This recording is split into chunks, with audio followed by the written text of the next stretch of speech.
Hello, everyone. My name is Donna Conwell.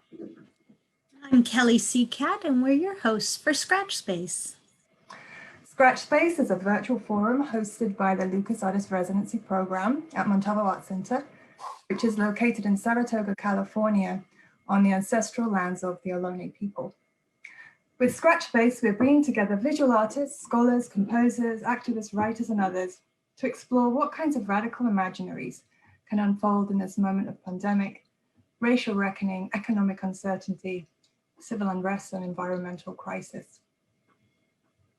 We're interested in how we think about what is possible and how we can use our imaginations to build a better present and future, and how we can retool and create better and more equitable models for living and working together.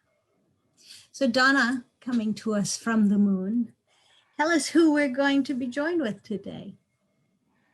Yeah, so today on the 51st Annual Earth Day, we are partnering with the SETI Institute and their Artist in Residency Program to present a conversation about how we can think about human futures and questions of sustainability in a planetary context.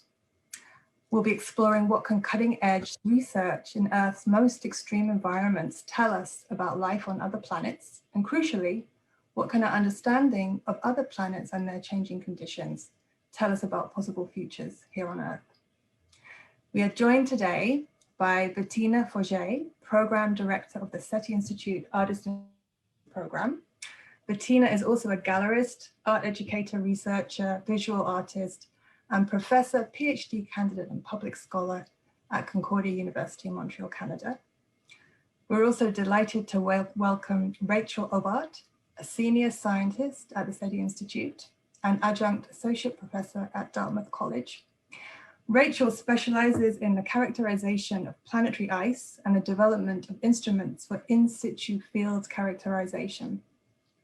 And Rachel has led field campaigns in both the Arctic and Antarctic, and is currently developing an X-ray microcomputed tomography instrument to be used on Mars polar ice caps. And finally, we're also tremendously excited to be joined by Xin Liu, who is an artist and engineer. She is currently the arts curator in Space Exploration Initiative at MIT Media Lab, a member of the new INC in New Museum, and a resident in Queen's Museum Artist Studio Program.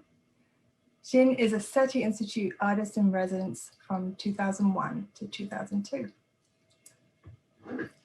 I'm really looking forward to this conversation today. And it's a great way for us to sort of kick off Earth Day and the celebrations around just care and sustaining our planet. You'll find the guests' full bios and links in the chat. And I want to thank Nathan Zanon for being with us as our producer behind the scenes. I'd also like to thank Eric, who's providing live captioning for today's event. To access the live captioning, press the button at the bottom of your screen, the CC button, and it will provide the captioning for you. So I'm going to disappear and invite Bettina, Rachel, and Xin to come and join Donna on the screen. We'll have a chat for about 45 minutes, at which point I'll return and we can field questions to them about their work and research. Enjoy the conversation. I'll see you soon. Hello, Bettina. Hello. See you shortly. Yes, see you shortly, and thank you for the lovely introduction. I'm so delighted that the Montalvo Art Center is the SETI Institute's institutional partner. We collaborate on wonderful projects just like this Earth Days themed Scratch Space event. And even though the SETI Institute is known for looking for life beyond Earth, actually climate and earth science is an important research division for us. And I feel that when we better understand life in general, whether it is here on Earth or beyond, we enhance our understanding of our home planet. And the research that Xin and Rachel are doing significantly contribute to this effort. So they are a fantastic choice for today's conversation. And we'll start off with a short presentation from Rachel. Rachel, are you good to go? I think I'm good to go. Excellent. Thank you. So I'm Thank going you, to pass the Bettina. mic over to you, Okay, the virtual mic. the virtual mic. Happy Earth Day, everyone. It's a pleasure to be here. This is going to be so interesting. Let me share my screen with you, my presentation. Just a second.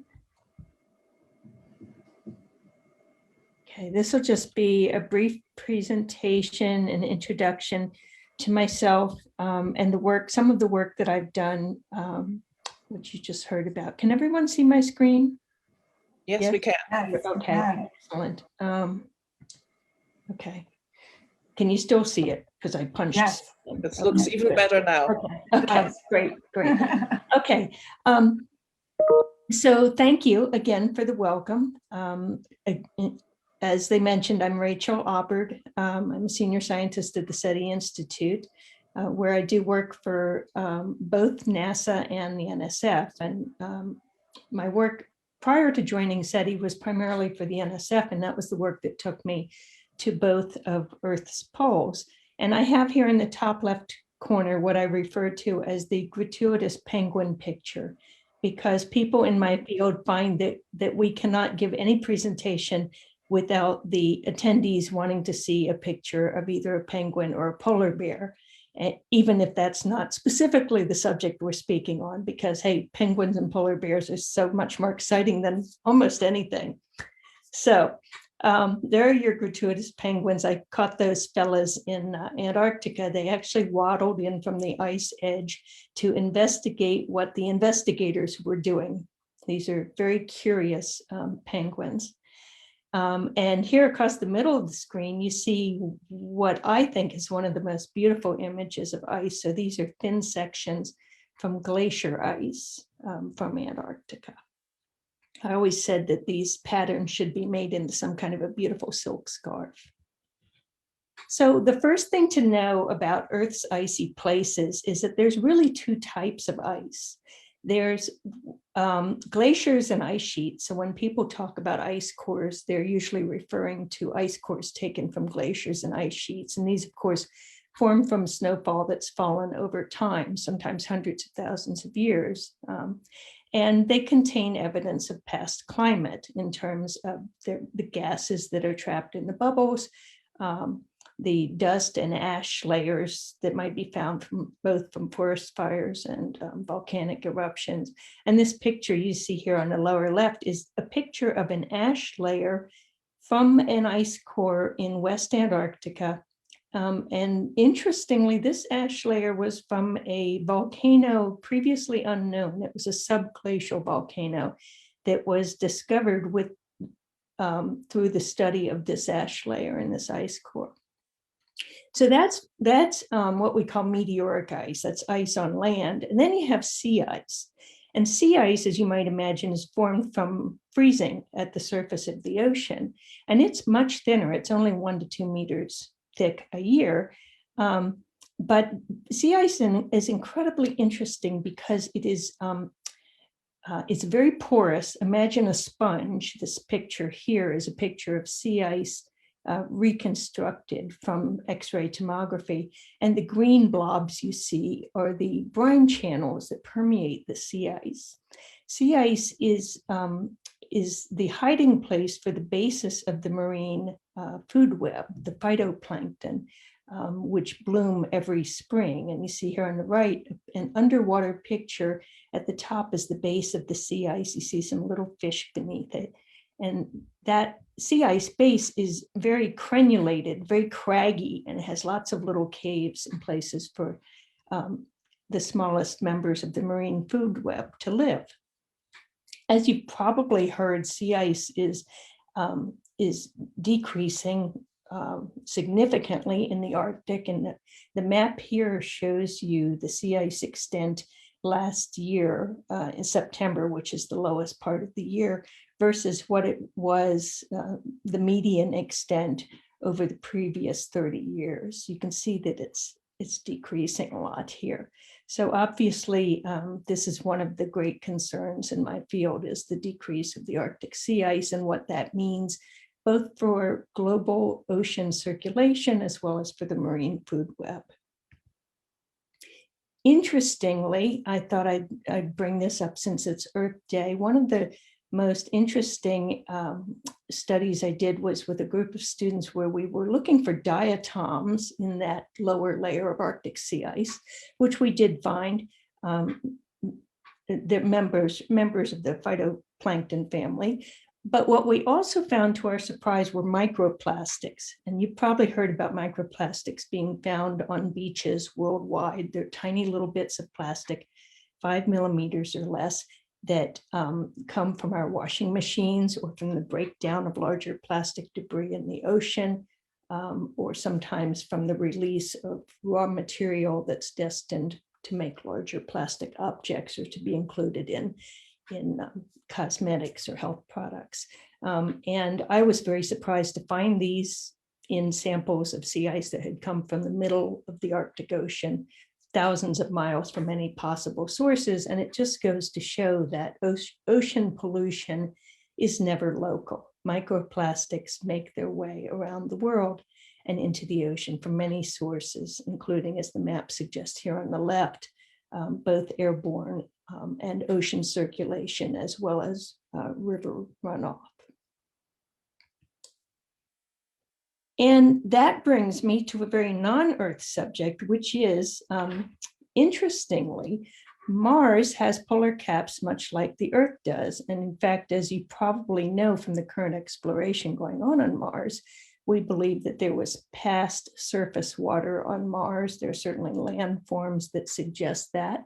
And we're looking at the previous life on Mars as a possible analog to what we might expect on Earth. And so, as I say, Mars has north and south polar caps. You can kind of see them in this picture here. And as I believe Donna mentioned, I'm building an instrument with my colleagues at SETI that will hopefully go on a future Mars mission, lander or rover, and sample that north polar ice cap and look for the same kinds of climate evidence that we see in glacier and ice sheet ice on Earth. And with that, I'll hand it back over. Well, I just want to say what incredible and fascinating work you shared with us, and thank you so much. I think you've given us so much to think about. And it's really interesting to understand how your research is giving us a kind of clearer picture of these fragile environments near the poles that are so sensitive to climate change, but also how these environments are these important analogs for conditions in our neighboring worlds like Mars, and how looking at those environments can help us interpret the history of climate change on Mars and give us kind of a laboratory for understanding how that's happening on our own planet. And it's just such important work, and gives you just a completely different sort of much needed perspective. I think there's still loads more to unpack here, but I think we're going to move on now to invite Xin to join us for her 5-minute presentation. Xin, you're an artist and an engineer, and you bring these worlds together. So I'm wondering if you can share with us a bit about your work and thinking. Thank you for hosting the space today. I'm going to share my screen really quick.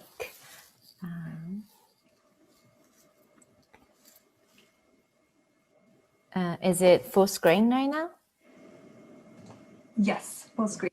Okay, perfect. Yeah, the introduction, I'm the artist and engineer. My background originally undergrad was mechanical engineering, and you probably can see a little bit of that through my presentation. And I just want to say that I love the topic.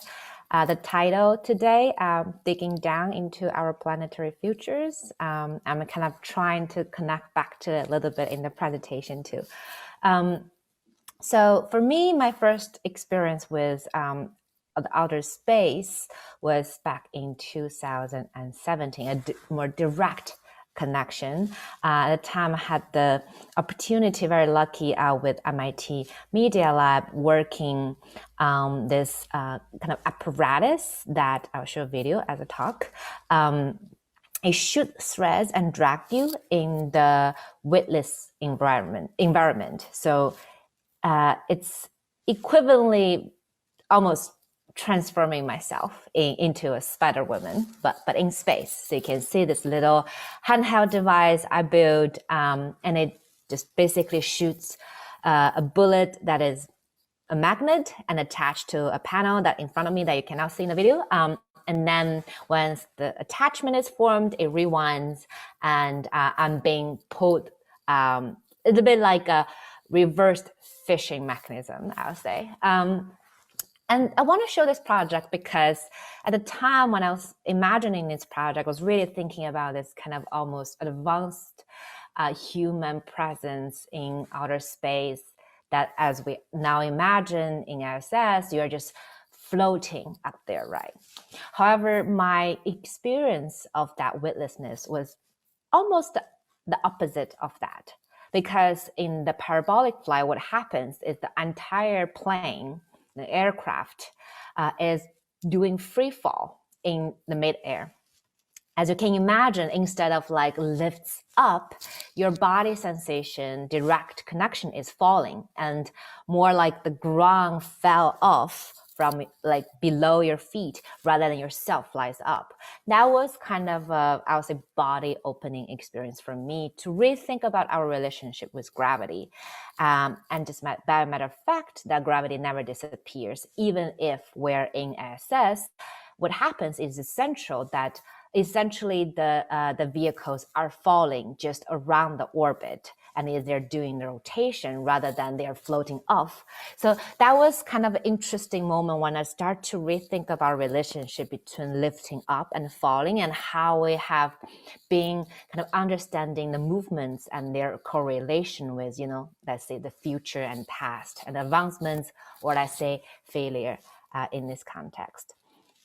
And then continue on that journey. My second chance to encounter with space was through this project called Living Distance.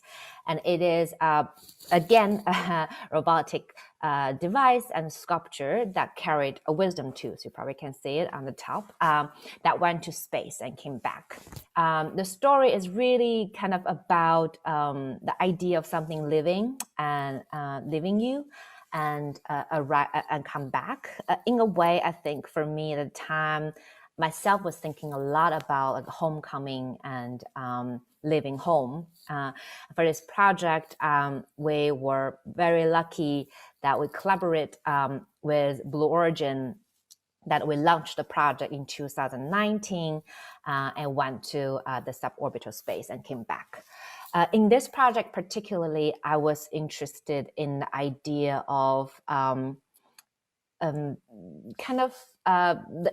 if we're ever living, what kind of form we're going to become.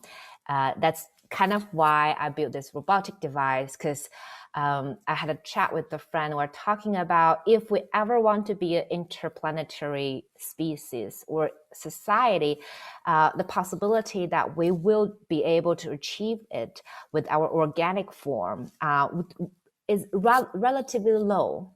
Because the organic maintaining system is actually very expensive for long durational flights.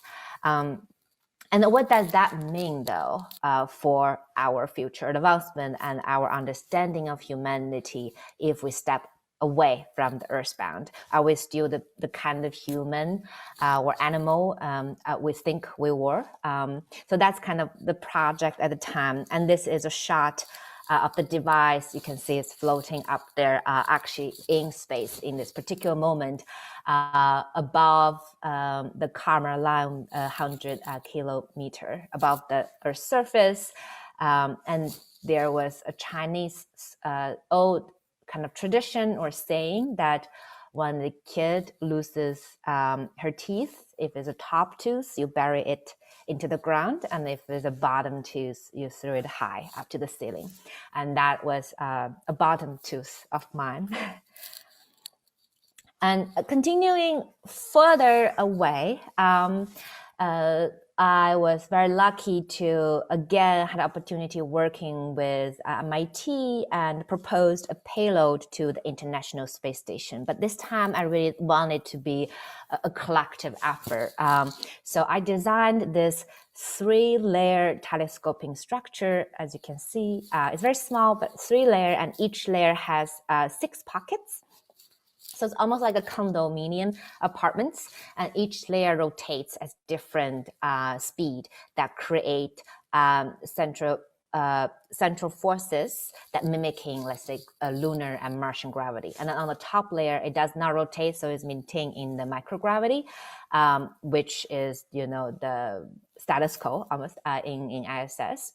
So among this 18 pockets, we established open call and invited artists all over the world to submit their projects.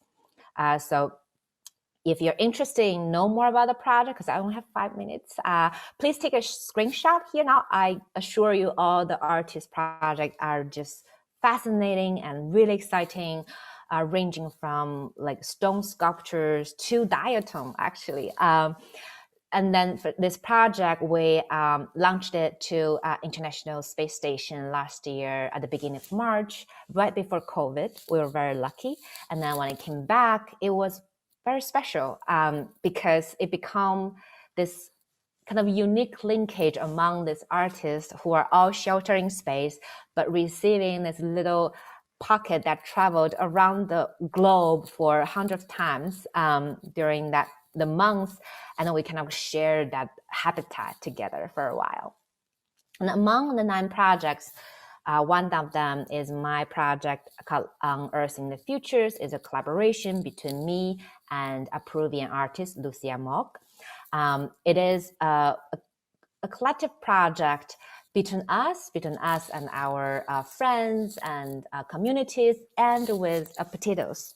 So what we did is that we picked some native Peruvian potato seeds, true potato seeds. So normally when you grow potato, you use the potato eyes, which is essentially potato, and you cut them. But actually potato also flower, and they have berries. And once they dry, inside berry, you can take the seeds out. So we picked all the potato seeds and sent them to space for this duration, a 30 days mission of exposure to space environments. So they're space traveled potato. And once they come back at the end of March and later on, we just start thinking about how can we, once they come back, they will become this almost like new, not new species, but we're thinking them as more like protagonists, like storytellers. We're trying to think about them as this new kind of community of life that is gonna teach us more about space and the possibility of plants. So during the time, as you see, again, because it's seeds, we cannot just plant it into the ground. We're too nervous about that. So we're actually germinating them in our respective homes. Lucia is in Portland and I was in New York. And it was also very interesting that during the time we were growing the potatoes, Lucia was also pregnant with her son. So there's a lot of ideas about mothering through the process.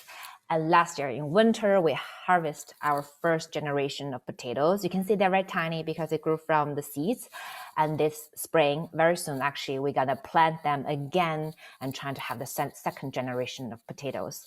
Actually, we have both the space potato and their Earth siblings, and we're trying to use these potatoes and the idea of growing potatoes really as the base for stories, and invite people and communities from community gardens and from kind of high school students. We're actually working with the high school in Portland right now, and really thinking about, you know, like when people talk about space and space exploration, it's almost like, you know, something NASA or SpaceX should worry about. We're so distant from it. However, we really believe that once it's about space potatoes and everyone become much more involved, because everyone has something to say about potatoes. So it's really a way for us to bring in a character or a carrier vehicle to involve people to participate in the idea of space exploration and what's possible to think about a biodiversity in the future. So thank you so much. I hope I didn't run too long for the presentation. Oh, that was wonderful. Thank you, Xin. Thank you. So much to unpack and discuss here, and I know we're going to circle back to some of these ideas, in particular these ideas around the decolonization of space exploration and how you kind of make it a more inclusive process. And I know that you and Rachel have begun a conversation between one another, and we'd love to know the status of those initial discussions and the kind of points of intersection and shared interest that you're sort of starting to develop. But before we delve into that, I wanted to bring Bettina back and kind of get her perspective on the process and value of bringing artists and scientists together in conversation, which is such a central mission of the residency program at SETI. And I know, Bettina, you're so interested in this idea of idea translation between collaborating artists and scientists and exploration of different modes of knowledge production. I'm wondering if you could just talk a bit about that and frame that in a little in the work of the SETI Institute's residency program. Yeah, I mean, it's no accident that we have both Xin and Rachel here today, because they are actually a team in the air program. And what we do at the air program is that we connect contemporary artists with SETI Institute researchers. And the idea is to facilitate sort of the exchange of ideas, so new insights and perspectives and modes of comprehension can develop. Normally, these residencies last about 2 years, because these are big conversations about, like you've just seen in these presentations about, what it means to be in space, where life is hiding both here on Earth and beyond Earth. And the air program sort of expands on the SETI Institute's mission to explore, understand, and explain the origin and nature of prevalence of life in the universe. So really looking at big ideas, and these kind of ideas require artists. You can't leave these questions to scientists alone. So it's really much better to have multiple points of view. And actually the program encompasses various artistic disciplines. So we have visual arts, but we also have literature and spoken words and music and film and dance and theater. So we're trying to be as diverse as possible and include as many different points of view. But the curatorial direction is really, it emphasizes the evolution of intelligence and ponder the beginnings of life, and also get away from an anthropocentric point of view. And I think, again, both artists and the kind of science that happens at the SETI Institute really lends itself to explore these kind of deeper questions. And it's wonderful to see that Rachel and Xin have already begun a conversation. And maybe you can talk a little bit about what you're actually working on, because you've already started to converse. And it's really fascinating. I wish I was working on that project. So Xin, do you want to start us off with your concept? Yeah, so first of all, this project was proposed almost 2 years ago. And I have to say, like, COVID is just like a blip. If you watch Marvel, like everything is like, whoop, but we're really excited to reboot a little bit. But the idea it's something I've been thinking for a long time. Like, it is actually about water, and really thinking about how time suspend in water in a way that to challenge the idea like time is a linear, almost like objective physical matter, because if you look at life on Earth, is so much connected to the liquidity of a time flowing, and then things are happening, this kind of chaos and possibility for change that is like the center of time, to my point of view, in my point of view. So it was really interesting to think about the liquid water, liquid time compared to frozen water and frozen time. So that's why I was really interested in Rachel's work. Like both the eyes are kind of like a record of time, but at the same time, because of climate change, we have been, at least for me, I was reading news about like how certain glaciers that have been frozen for millions of years are starting melting. So where, because of temperature rises, there's certain time that is being re-injecting back to our current flow, and what that mean when like something was kind of frozen past in the past is re-entering the modern time. And it's also quite interesting because I was reading about like how our glacier environment could provide information about Martian ice, but not at the like eco timeline, but more like Earth is like millions of years ahead, like in the past of Mars ice life. So it was just really fascinating for me to think about, you know, in a way, Earth is kind of the baby in the solar system. So we are kind of looking at a kind of dry or deadly future. What does that mean for us now to think about that and take responsibility around it? So it was just really exciting kind of general topic to re-challenge the idea of time and time suspension in water. And then it's very naturally, I found Rachel's work exciting, and then we reached out. Yes, it's so interesting when you look at things from a kind of more planetary perspective, how these different timelines and narratives are playing out simultaneously on different scales and where we fit into that. And to your point, Bettina, about this very anthropocentric perspective that we always seem to have about how we view time, and maybe that's inhibiting our ability to address some of our urgent problems that we're facing. So I'm wondering, Rachel, what's your experience been in these conversations that have been happening with Xin? Oh, you're muted. Now I'm unmuted.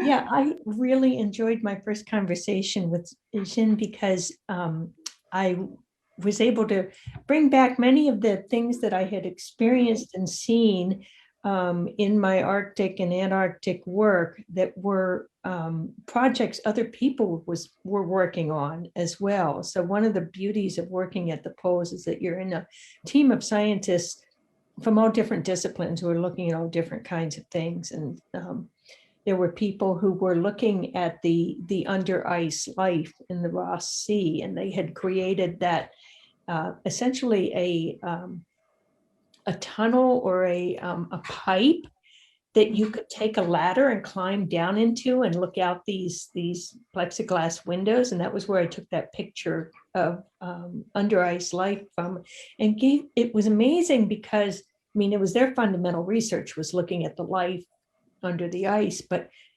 for those of us from other fields who just got to climb down the pipe and look, it was a whole new perspective on Antarctica. And you're like, oh, okay, everything here isn't just black volcanic earth and white snow. There's a thriving, colorful existence going on down here. There are beautiful multicolored starfish on the bottom, and there are little fish swimming around, and there's all kinds of life in the layer immediately under the ice.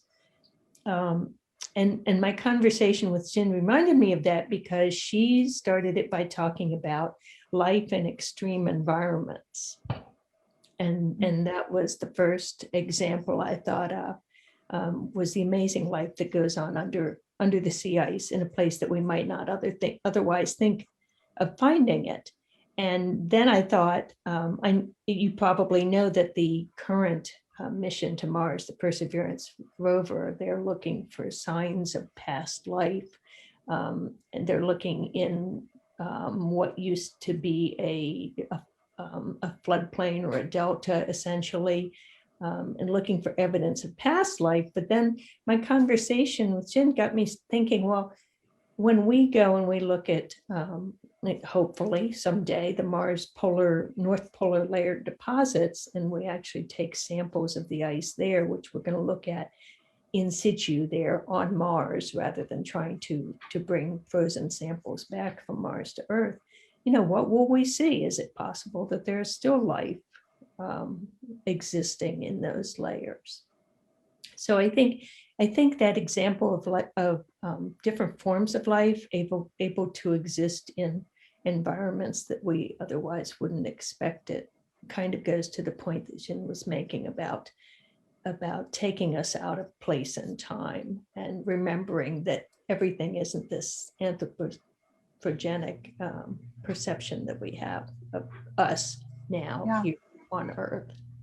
And Bettina, you had a really interesting comment about that when we were having an earlier conversation of when we try and think about how we might even communicate with other intelligent life forms, and you brought in this idea around time and how our thinking around time might just be inhibiting our way to imagine how we could do that. Yes, because I through the work that is taking place at the SETI Institute and also with our artists, we are starting to really sort of get away from the way we're thinking. We question everything. So I realized that, of course, the way we communicate and the speed at which we think is so connected to our human bodies and our human perception of time. So what if there was an extraterrestrial species that just operated on a different time scale because, they are either extremely large and have a very slow metabolism and it takes them a year to get a sentence out, or they just live really long, even on Earth. We have microbes, they live for like hundreds of years. And they're like, oh, like the dinosaurs are gone. When did that happen? Did I blink? And it's just, we don't think on those time scales. And I think this is a real impediment because we're always such navel gazers. And the beauty of what happens at the SETI Institute and in the AIR program is really sort of to go and just kick the tires and poke at this all the time. So pull those threads and say, well, what if somebody thinks really fast or really slow or talks really slow, like takes a year to get out a sentence? How would we communicate with that? And how, even on our planet, maybe we have an artist who photographed the oldest things on Earth, life forms that have been around for 1,000 years, like trees and, stromatolites and things like that. Maybe they're talking to us and we don't realize. Yeah, so interesting. Yeah, it just gives you a completely different perspective.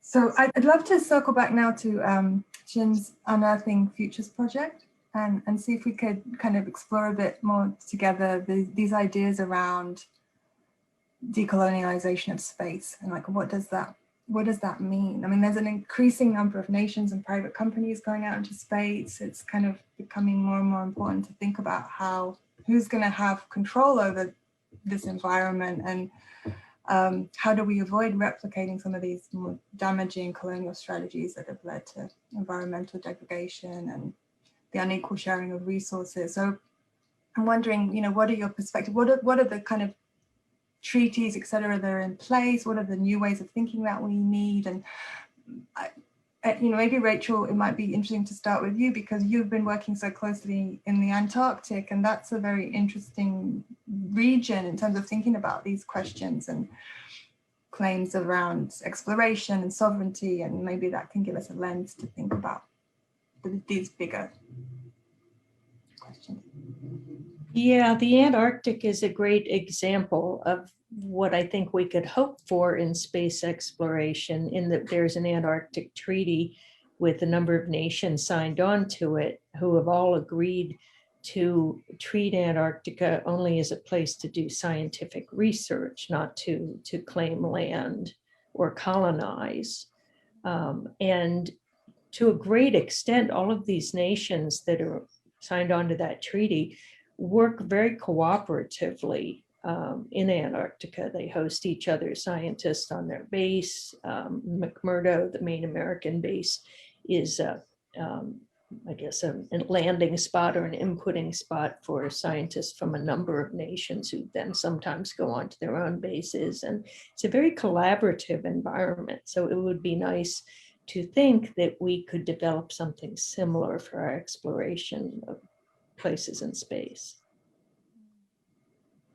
There are sort of planetary protection policies in place. Is that correct? But Bettina, and maybe you can speak a bit to this, but I don't know that to what degree they extend to the thinking that we need to have now around these questions. What are the challenges and opportunities that you see? Well, the challenge is to create a level playing field. I know that research institutions have to adhere to planetary protection policies, so that these are forms that you have to fill out and consider when you're proposing a project about what happens to, let's say, a sample return mission. So you're bringing something back to Earth, but more importantly, what are we bringing to other planets? So if you're sending a probe, if you're putting the probe down somewhere on the surface, it needs to be clean so we don't contaminate other spaces with us, with our presence. And that wasn't always a given. Of course, if you're not a research institute, if you're a private enterprise and you're going to another celestial body to say, throw up a habitat or mine an asteroid, that is an economic enterprise. And to what extent should that enterprise or that corporation run into evidence of life? What will happen then? What decisions will be made then? And to what extent will they protect the habitat that is there and balance it against economic drivers? And this is definitely a conversation we need to have going forward. And what are your further thoughts about this, Xin? Yeah, I think there's so much to discuss. Like one of the reasons we did the Unearthing Future project is that we're thinking, as a very small thing, kind of a conversation starter, is that when we think about plants or like who is going and what is going, there's this idea about like a perfect engineered potato. We genetically modify crops and for them to best survive in this environment according to our design. That's one strategy of future, one perfect engineered system. Or like what we are doing is that we select a variety of species, different kinds of potatoes, and we're believing in the diversity and like mutual support of survival. So I think first of all, there is kind of like a fundamental value differences, which is actually really important when we think about what kind of decision we're making, because lots of decisions, they're based on, let's say, assumptions. What is more efficient or like, let's say, right to do. And I think lots of time, it's not necessarily we know what is right to do. The decisions are influencing what's going to happen next. And that's definitely related to lots of questions like Rachel and Bettina already addressed. One of the talks I recently attended was about planetary protection, actually on this Mars 2020 mission. The question is that right now, when we go to Mars, we're really, really careful about not contaminate the environment. We're like swapping actually the entire spacecraft and trying to make sure there's almost no, even not like the spores of the bacteria are like under a certain amount. However, if one day we're bringing a human, like each human being is this most crazy bio container, you can imagine then what does that mean from that point moving forward? We will have to deal with, it's almost like an impossible mission to keep the separation.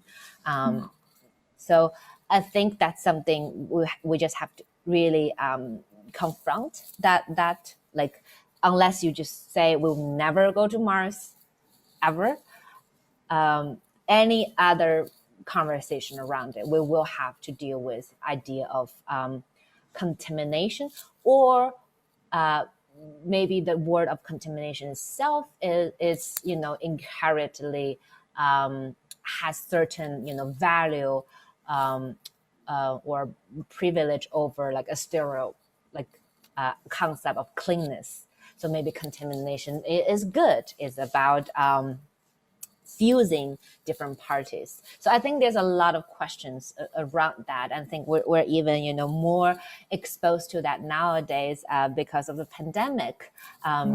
Like, it's like, is it better that we don't touch certain things and maintain that separation for forever? Or is it better that we are willing to take in a risk, but expose ourselves, but also allow a possibility of diversity and adaptation happens through the process? So I feel like I'm in no position to give like a scientific answer or knowing what is the past.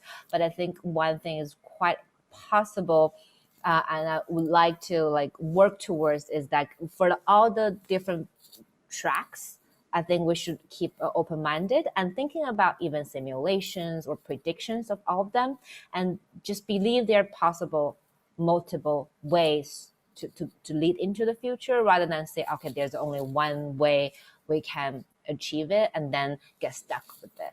But it's such a like difficult a question.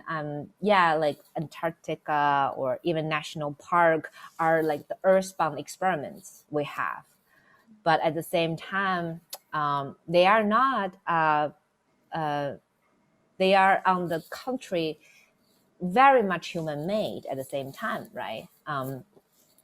The idea of a national park, I think it's very human centric to even have that idea, but that's not necessarily bad, but what's our relationship with it? I think that's the question.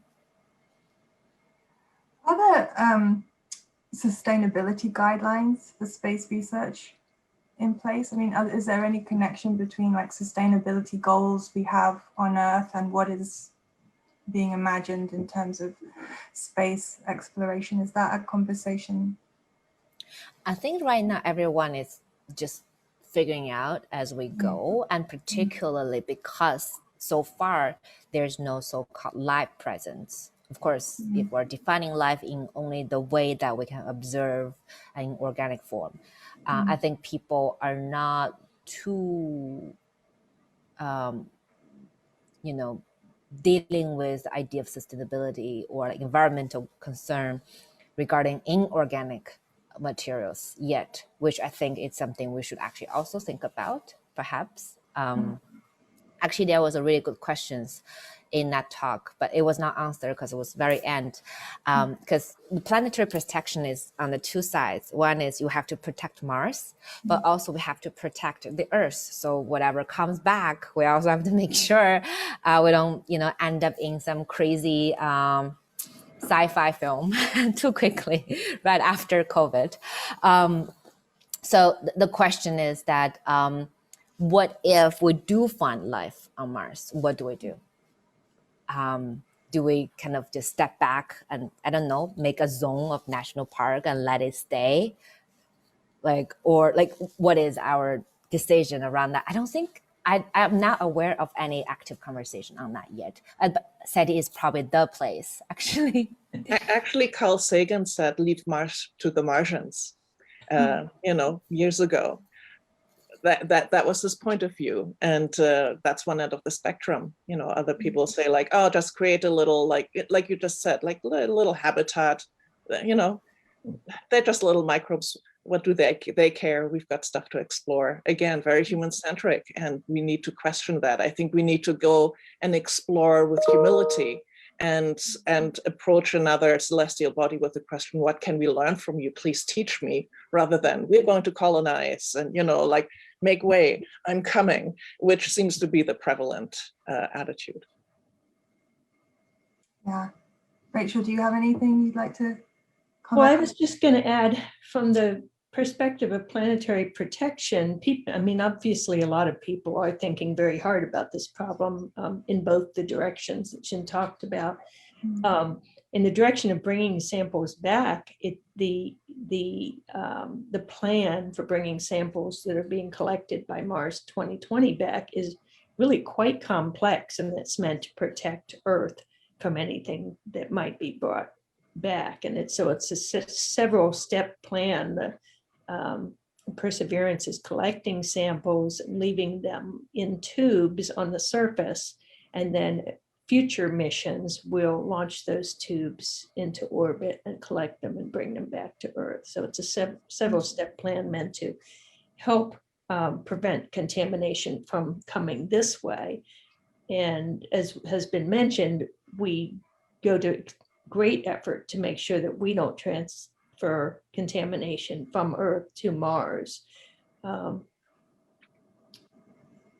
Oh, and the other thing I was going to add was that I thought of an analogy to this that, in fact, we were talking about when we spoke several weeks ago, which is Lake Vostok in East Antarctica. So Lake Vostok is this subglacial lake that had been cut off from surface access for millions of years, we think.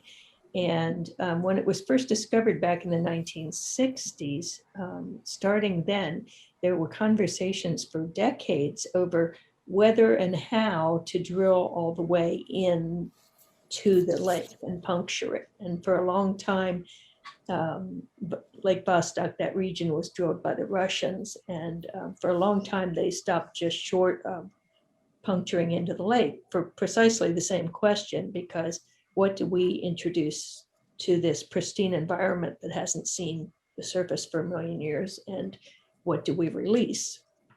And then eventually, so scientists do think about these questions and plan on them. It seems like there's a kind of imagination that Mars is like could be our plan B for the failure of our ability to sustain ourselves on our planet, which is a worrying idea.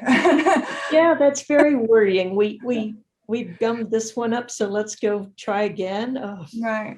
Yeah, I know. So I want to invite Kelly back in to see if we have any Q&A and questions from the audience, but also just to ask you this kind of final question, thinking about Earth Day and the challenges that are being posed to our planet and to future generations. I'd like to just ask you, what are your kind of takeaways for strategies for the future that you'd really like us to consider taking away from this conversation, and the kinds of future-looking perspectives that we need to think about and embrace? And anyone can start. Bettina, would you like to go? I think it's basically what I love about what happens at the SETI Institute is the question of what is life in general and where it comes from. And through that, you gain an appreciation of the diversity of different kinds of life and environments, and there's amazing close connection between us and the rest of nature, that we are part of it. I think that attitude is not that there's nature and then there's us, because we live in boxes and we live in cities and we drive around in cars. We get so disconnected. And what happens at the Institute and in the AIR program is just that reconnection of the human with environment and sort of rethinking our place. And I think that attitude shift really helps us to be more mindful about what we do on the day-to-day and how that may impact the rest of the planet. Thank you. Rachel or Xin, do you have any takeaways, specific takeaways for us, strategies? Well, I think it's going back to what I was mentioning about finding these minute particles of plastic in the Arctic. I think it's important to remember that even the smallest effect we have on our environment has enormous ripple effects and may expand in ways that we can't know. And it's something to keep in mind as we explore other planets as well. Yeah, I love that connection between the local and the global that you demonstrate also in your research, where you find microplastics and you go in core samples and you find volcanic ash from elsewhere, and how connected we are also geographically and through time. And sort of that scale aspect, just to position ourselves, I think is really interesting. Yeah, I do feel like this past year gave me a lot of inspiration and like lessons around, just my own carbon footprints and how much do I need.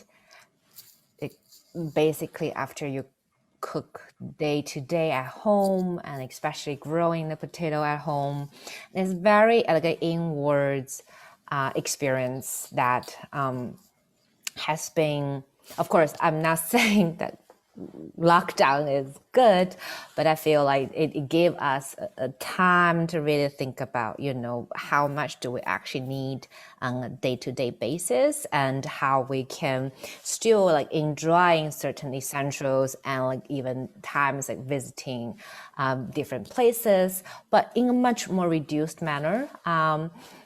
And that's not that bad, and it's actually pretty amazing just to think about, in a way, how much less carbon we produced in the past year. So yeah, I think this time is maybe a good, of course, also very painful, but also a time like for us to rethink a little bit about our connection with the global environment, with each other, the idea of going back to separation and contamination. It's really interesting. Yes, thank you. This has been a fascinating conversation, and the problem is an hour is just never enough. No. We just scratched the surface. I appreciate you all bringing this idea of care to the conversation, thinking about our care of the planet, thinking about these microplastics, and really understanding how we're impacting the planet, but then what we take with us as we travel into space. We have some questions from our viewers. Priyanka Rana is on Facebook with us and asked, is there a nomenclature protocol for the new organic materials that we may find on Mars? I'm going to guess this is for you, Rachel. I don't know that there is yet. I'm afraid that's not my field, organic materials. I come from, aside from engineering, from a geosciences, geology background, but I imagine it's something that people are already thinking about. There's another question about bioprospecting protocols, and if we're applying any bioprospecting protocols to the new species at ISS. I don't have an answer to that. Sorry. It's a great question, though. It's a great question. This is what this all drives up. We all get thinking. Hugh is asking, how can we make use of the precautionary principle to frame our future explorations in space? Precautionary principle. I'm wondering if that's a kind of theoretical term, or it had some kind of context beyond just the idea of being cautious in our approach. I wonder if just basically planetary protection protocols include that, and are based on the fact that we need to be cautious when we go someplace, and also when we bring things back. And I think that is inherent in planetary protection. Are there extensions happening to the ideas of planetary protection in terms of, all of these private companies going up and putting up new satellites and the kind of debris that's being created? Is there an evolution in how people are thinking about planetary protection to encompass that as new development? I think people are trying to have the conversation. However, it's really, really difficult because, as you can imagine, policy making and lawmaking is that what law are you subject to? Like once they're leaving Earth, do you still report to, I don't know, SpaceX reports to the US government regarding what's happening on Mars, or to the UN, or California state law? I think actually there has been lots of debates around that. And the challenge is, as those debates are happening or still ongoing, we're already doing stuff. And then it's like this gray zone before we have a mature system. They're not waiting for the policy to be ready in order to launch. Actually, I even suspect certain groups would like to hurry up before the policies are in place. That's definitely really slow process, but many people are working on it from the space governance perspective. Yeah, if you're interested in planetary protection, you could look at the work of Margaret Race from the SETI Institute. She's an ecologist, and she was involved in setting up planetary protection policies with NASA, I don't know, 20 years ago, something like that, and starting in the 90s. So, you know, Google her and find out, you know, she's given TED Talks and things about this very subject. And Xin is right, it is evolving because more and more countries are becoming spacefaring. I mean, you know, if you are, you know, in Indonesia and you don't have yet a space program, planetary protection policies are not really relevant to you yet. But if you are, you know, India, if you are the United Arab Emirates, suddenly you're part of the game, and then this becomes relevant. And I think it's a problem that we see across technology, which is that it's very hard to foresee what the ramifications are going to be of new technology. And so often policy lags technical innovation. And it's for that reason that organizations like the Antarctic Treaty Organization and the people who work on planetary protection policy try to get ahead of it, but that's very difficult to do. It's hard to envision all the possibilities. Mm-hmm. We have another question in our Q&A from Sabrina, who's just asking if you can speak a little bit about the process behind your projects and how you come up with your ideas and the experimentation. And what are some of the next steps? What are some of the next things you're exploring? It's always really fascinating when people ask about like how do you come up with the idea? I don't know, honestly, it's in the shower, well, I take a walk, talking to a friend. There's no protocol, right? To like, okay, if I do 1, 2, 3, I will have an idea. It's really a kind of organic process, like this kind of conversations with people, and then you're planting the seeds here and there, and really like sometimes just, oh, what if like that? And then you just make a connection maybe from something from years ago, and you come up with a project idea. It's really organic in that matter. But I do feel that my background in engineering and arts were and has been very kind of generative in terms of the kind of language and interest I have. So I kind of like to read lots of different things. And it really helps me to have kind of maybe cross-disciplinary approach in my practice from the beginning. Yeah, I would agree with you there. I too am fairly interdisciplinary, and I find some of my ideas come from completely different fields. And I say, oh, we could apply this principle here that we use in this other field. And also what you say about ideas coming to you in the shower or on a walk, or yeah, you just never know when the brain is going to connect two dots, and voila. It's really terrific. I think, Bettina, you could probably speak to that and why, the significance of having artists in residence at the SETI Institute starts to sort of trigger those thoughts.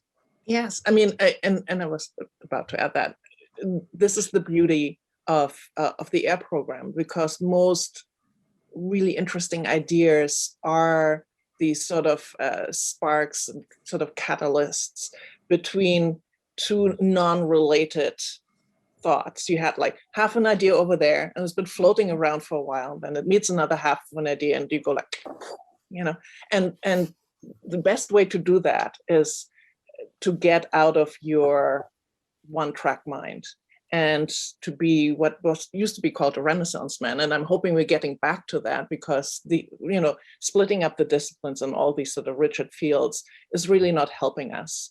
What the AIR program is doing, it's just disrupting all that and bringing, just focusing on research. And at the Montalvo Art Center, what I love is that you foreground and make transparent that kind of creative research. And I feel that what Rachel is doing is also very creative, and it is research. And what Xin is doing is also rigorous, and it's also research focused. And that is where the ideas come from. Baldessari says work comes from work. You just need to dive in and just do more of it, and then the good stuff just comes up. Yeah, you see very clearly like the creative, innovative processes in science and arts. There's a lot of similarities, there's a lot of overlaps in ways of generating ideas and thinking about things and bringing together different perspectives. Yeah, and what's overarching, the transdisciplinary part is the big ideas. What is life and what is time and how is that connected? This is what's driving the research, and not so much what can I do in my box. And I think that's a much better approach. Yeah, we're at a time when everybody's ready to be let go of their box. We need to start sharing. Nobody wants that box. And I, figuratively and literally. Yeah. This box. And this box, as I was saying it. Well, there's so much more. There's a part 2 on the planetary, protocols and care that I think we have to come back to. There were a lot of questions and additional questions about that for us. I also think about, Xin, your early comment about how hard it is to sustain this human body, especially in space, and kind of what it consists of, and our relationship to robots and these inorganic sort of creatures that we're creating. And we had a conversation in January talking about building care into those kind of creatures, and all of this becomes really interesting pieces that I think we should all return to at some point.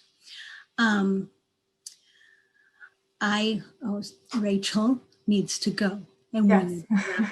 we need to wrap so it's time to say thank you to all of you for being here today, and Donna, thank you for hosting. Yeah, I'd love to thank all of you, and just to say that we are so delighted to be an institutional partner with the SETI Institute and the Artist in Residency Program. We're so thrilled to have you at the helm as the director, Bettina, and we're excited to continue collaborating and working with you in the future.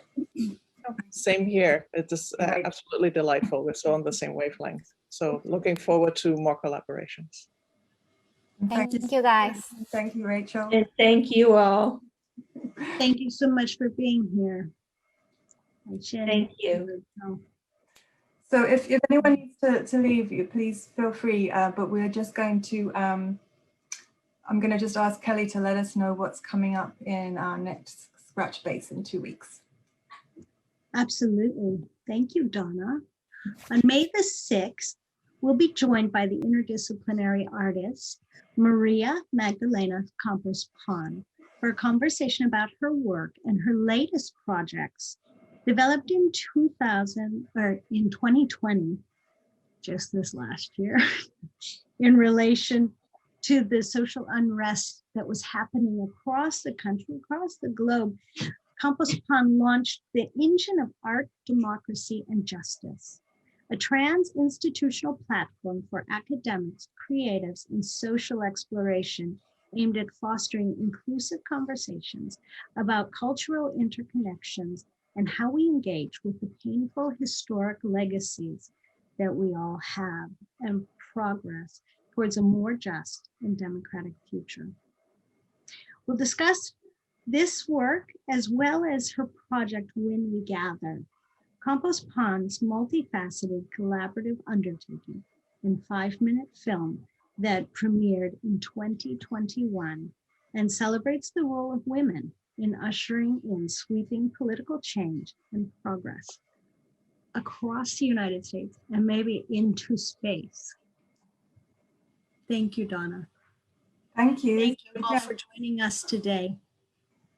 We look forward to seeing you next week, and please RSVP because you will have access to a special screening of When We Gather, as well as later access to a 35-minute presentation, which is a kind of longer documentary version of the film. So RSVP for that. Thank you. Thank you. Take care of our planet.